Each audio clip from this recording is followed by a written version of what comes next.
नमस्ते मित्रों, कथानिधि चैनल पर आपका बहुत बहुत स्वागत है। नई दुल्हन जब पहली बार अपने ससुराल पहुंची तो उसे लगा कि वह इस घर की बहू है। लेकिन कुछ ही दिनों में उसे महसूस हुआ कि उसके पति की जिंदगी में एक ऐसी लड़की भी है जिसका इस घर के हर कोने पर अधिकार था, यहाँ तक कि उनके अपने बेडरूम तक पर। मित्रों, हमारी आज की कहानी का नाम है सिरदर्द। जब पति की बचपन की सहेली बन जाए नई दुल्हन के लिए सिर दर्द, तो क्या कीजिएगा? क्या करेगी नई दुल्हन? चलिए मित्रों, कहानी शुरू करते हैं। लाल बनारसी साड़ी में सजी हुई आयुषी आंखों में नए सपने लिए अपने पति अशोक के साथ ससुराल की देहरी पर खड़ी थी। सासू माँ के चेहरे पर खुशी साफ झलक रही थी। उन्होंने बहू की आरती उतारी, द्वाराचार किया और प्यार से कहा, आओ बहू, इस घर में तुम्हारा स्वागत है। आयुषी ने चावल का कलश गिराया, धीरे धीरे घर के अंदर कदम रखा और मन ही मन भगवान से प्रार्थना की, हे प्रभु, बस इतना आशीर्वाद देना कि मैं इस परिवार का प्यार जीत सकूं। घर में सास ससुर के अलावा अशोक की छोटी बहन रिया भी थी। सभी लोग बड़े खुश थे। लेकिन तभी एक लड़की हाथ में मिठाई की प्लेट लेकर अंदर आई। करीब 27-28 साल की, सादा सा सलवार कुर्ता, चेहरे पर आत्मीय मुस्कान। अरे बहू आ गई। और बिना किसी संकोच के वह सीधे आयुषी के पास आ गई। मैं नेहा हूँ, पड़ोस में रहती हूँ। बचपन से अनुज की दोस्त हूँ मैं। सासू माँ मुस्कुराई। नेहा तो हमारे बेटी जैसी है बहू। इस घर में कोई काम उसके बिना पूरा नहीं होता। आयुषी भी मुस्कुरा दी। उसे अच्छा लगा कि पड़ोस में इतना अपनापन है। लेकिन उसे क्या पता था कि आने वाले दिनों में यही अपनापन उसके मन में कई सवाल पैदा करने वाला था। अगली सुबह आयुषी जल्दी ही उठ गई। सोचा, आज से अपनी नई जिम्मेदारियां शुरू करेगी। आयुषी की पहली रसोई की रस्म थी आज। वह बहुत उत्साहित थी। सुबह से तैयारी में लगी हुई थी। सोच रही थी कि बहुत अच्छे से बनाऊंगी। लेकिन रसोई में पहुंचते ही वहां नेहा मौजूद थी। वह बोली, आयुषी, मैंने सब्जियां काट दी है, हलवा बनाने के लिए सूजी भी भून कर रख दी है और पूरियों का आटा भी तैयार है। सासू माँ हंस पड़ी। अरे बहू, नेहा के रहते तुम्हें चिंता करने की क्या जरूरत है? आयुषी ने देखा कि सभी लोग हंस रहे थे, लेकिन अब आयुषी के चेहरे पर मुस्कान के पीछे हल्की सी उदासी छिप गई। उसे लगा उसकी आज पहली रसोई थी, लेकिन सारे इंतजाम तो किसी और ने कर दिए। दोपहर को जब रिश्तेदार आए तो सभी खाने की तारीफ करने लगे। सासू माँ ने बड़े गर्व से कहा, आयुषी की नेहा ने भी बहुत मदद की है रसोई बनाने में। अरे नेहा बिटिया के बिना तो कुछ हो ही नहीं सकता ना। आयुषी मुस्कुरा रही थी, लेकिन उसके दिल में जाने क्यों एक खालीपन महसूस हो रहा था। अगले दिन आयुषी उठी और किचन में जा रही थी। लेकिन जैसे ही वह रसोई में पहुंची तो वहां देखा नेहा तो पहले से ही मौजूद थी। वह कह रही थी, आंटी, आपके लिए बिना चीनी वाली चाय बन गई है। अंकल के लिए दलिया भी बना कर रख दिया है और अशोक की कॉफी भी मैंने तैयार करके रख दी है। आयुषी को हैरानी हुई, पर फिर उसे लगा कि शायद आज कोई विशेष दिन है। लेकिन ऐसा नहीं था। नाश्ते के समय नेहा ने अशोक से कहा, आज नीली शर्ट मत पहनना अशोक, मीटिंग है ना, सफ़ेद शर्ट अच्छी लगेगी। अशोक मुस्कुराया, हाँ ठीक है। और सचमुच वह उठकर सफ़ेद शर्ट पहनकर आया। आयुषी चुपचाप सब कुछ देख रही थी। दोपहर में जब वह अपने कमरे में कपड़े रखने गई तो उसने देखा नेहा आराम से उनके बेडरूम में अलमारी खोलकर कुछ ढूंढ रही थी। आयुषी के कदम रुक गए। नेहा मुस्कुराई, अरे आयुषी भाभी, घबराइए मत। अशोक अपनी घड़ी हमेशा यहीं भूल जाता है, मैं रख देती हूँ उसके बैग में। आयुषी हल्का सा मुस्कुरा दी, लेकिन उसके मन में एक अजीब सी बेचैनी पैदा हो गई। 3 हफ्ते बीत गए थे। एक दिन अशोक बोला, आयुषी, सोच रहा हूँ अगले महीने कहीं घूमने चलने का प्लान करते हैं। सुनकर आयुषी खुश हो गई, सच? हाँ। अरे हमारी हनीमून ट्रिप अभी बाकी है ना। अभी उसकी बात पूरी भी नहीं हुई थी कि तभी नेहा कमरे में आ गई। न दरवाजे पे टिक टिक, न नॉक नॉक। अरे वाह, मैंने तो पहले ही सारी जानकारी निकाल ली है। अशोक, तुम्हारे लिए मनाली अच्छा रहेगा। मैंने होटल भी देख रखे हैं और फ्लाइट की टाइमिंग भी। अशोक हंस पड़ा। वाह नेहा, तुमने तो हमारा काम आसान कर दिया। आयुषी ने पहली बार महसूस किया कि उसकी अपनी जिंदगी के फैसलों में भी कोई तीसरा व्यक्ति शामिल था। एक दिन आयुषी बालकनी में खड़ी थी। नीचे बगीचे में अशोक और नेहा हंसते हुए बातें कर रहे थे। दोनों बचपन की यादें ताजा कर रहे थे। तभी रिया ने पीछे से आकर कहा, भाभी, भैया और नेहा दी बचपन के साथी हैं। हर जगह साथ पढ़े, साथ खेले। नेहा दी तो भैया के बिना एक दिन भी नहीं रहती हैं। आयुषी मुस्कुरा दी, लेकिन उसी समय उसने नेहा की आंखों में एक ऐसी चमक देखी जो केवल दोस्ती की नहीं थी। उस रात अशोक सो चुका था, लेकिन आयुषी की आंखों से नींद उड़ चुकी थी। वह सोच रही थी, क्या मैं गलत सोच रही हूँ या सचमुच नेहा के मन में अशोक के लिए कुछ और है। और फिर अगले दिन आयुषी ने वह बात सुन ली जिससे उसके सारे संदेह यकीन में बदल गए। नेहा अपनी सहेली से फोन पर कह रही थी, पता नहीं क्यों अशोक की शादी के बाद मुझे ऐसा लगता है जैसे मैंने अपना ही कुछ खो दिया है। सुनकर आयुषी के कदम वहीं रुक गए। उसने पहली बार महसूस किया कि नेहा सिर्फ अशोक की बचपन की दोस्त नहीं है, बल्कि उसके दिल में कहीं गहराई में अशोक के लिए एक अनकहा प्यार भी छिपा है। लेकिन क्या आयुषी इस बात को लेकर घर में झगड़ा करे? क्या वह नेहा को इस घर से दूर करे, या फिर एक पत्नी होने के साथ साथ एक बड़ी बहन की तरह किसी टूटे हुए दिल को समझने की कोशिश करे? सारी बात सुनकर आयुषी के मन में कई सवाल उठ रहे थे।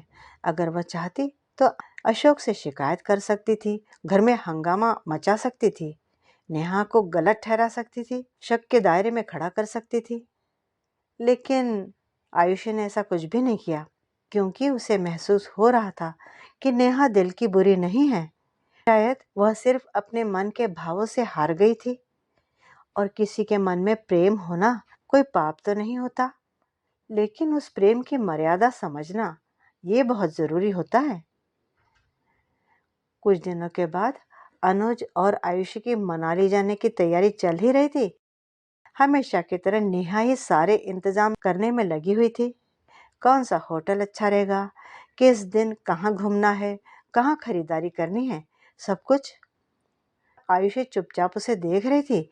उसे महसूस हो रहा था कि हर काम करते समय नेहा के चेहरे पर मुस्कान तो होती है, लेकिन आंखों में कहीं न कहीं एक दर्द भी छुपा होता है। यात्रा से एक दिन पहले आयुषी ने नेहा से कहा, आओ नेहा, चलो थोड़ी देर हम दोनों छत पर बैठकर बातें करें। नेहा ने मुस्कुराकर हामी भर दी। हाँ हाँ आयुषी भाभी, क्यों नहीं। दोनों छत पर जा बैठी। हल्की हल्की हवा चल रही थी। कुछ देर तक दोनों चुप रही। फिर आयुषी ने ही धीरे से बात शुरू की। नेहा, एक बात पूछूं? अगर जवाब न देना चाहो तो मत देना। नेहा मुस्कुराई। पूछिए ना भाभी। आयुषी ने उसे बहुत प्यार से कहा। देखो नेहा, हम दोनों समवयस्क हैं, तो मुझे भाभी ना कहो, आयुषी कहो। मुझे अपनी बड़ी बहन ही समझना। हाँ, नेहा ने हंसते हुए कहा, मैं तुम्हें आयुषी ही कहा करूंगी। फिर आयुषी ने बहुत प्यार से कहा, नेहा, एक बात बताओ। नेहा ने उसकी तरफ प्रश्नवाचक नजरों से देखा। क्या तुम अशोक से प्यार करती हो? आयुषी की बात सुनते ही नेहा का चेहरा उतर गया। उसके हाथ कांपने लगे और अगले ही पल उसकी आंखों से आंसू बहने लगे। वह कुछ बोल तो ना पाई, बस सिर झुकाकर रोती रही। आयुषी ने उसका हाथ थाम लिया। रो मत पगली, मैं तुम्हें गलत थोड़े समझ रही हूँ। नेहा अब फूट फूट कर रो पड़ी। आयुषी, मैं बहुत बुरी हूँ ना, मुझे ऐसा नहीं सोचना चाहिए था। मैंने तो वैसे कभी अशोक से कुछ भी कहा नहीं है, लेकिन बचपन से पता ही नहीं चला कि दोस्ती कब प्यार बन गई। और जब उसकी शादी हुई तब समझ में आया कि अब वह किसी और का है। मैं तो खुद को समझाती रही, लेकिन दिल है कि मेरा मानता ही नहीं। आयुषी शांत थी। उसने प्यार से कहा, नेहा, प्यार करना गलत थोड़े है। प्यार तो एक बहुत खूबसूरत एहसास है, लेकिन किसी रिश्ते के बीच आना गलत होता है, और मुझे नहीं लगता कि तुम ऐसा कभी करोगी। नेहा ने धीरे धीरे अपने आंसू पोंछे। कभी नहीं करूंगी आयुषी, मैं ऐसा कभी नहीं करूंगी। मैं तो अशोक को हमेशा खुश देखना चाहती हूँ, और मैं जानती हूँ कि अशोक आपके साथ बहुत खुश है। सच कहूँ तो मैं खुद से लड़ रही हूँ, लेकिन मैं हारना नहीं चाहती। आयुषी मुस्कुरा पड़ी। फिर खुद को सजा मत दो। और एक बात, अब से हमारे कमरे में आने से पहले दरवाज़ा नॉक नॉक खटखटा लिया करना। उसकी बात सुनकर नेहा के चेहरे पर मुस्कान आ गई। फिर उसने शर्मिंदा होते हुए कहा, सॉरी आयुषी, मुझे कभी लगा ही नहीं कि अब सब कुछ पहले जैसा नहीं है। अशोक की शादी हो चुकी है, मैं तो बस आदत से मजबूर थी। आयुषी ने उसका सिर सहलाया। कुछ रिश्तों की सीमाएं बदल जाती है समय के साथ, और उन्हें स्वीकार करना ही समझदारी होती है नेहा। अगले दिन अशोक और आयुषी मनाली के लिए निकल गए।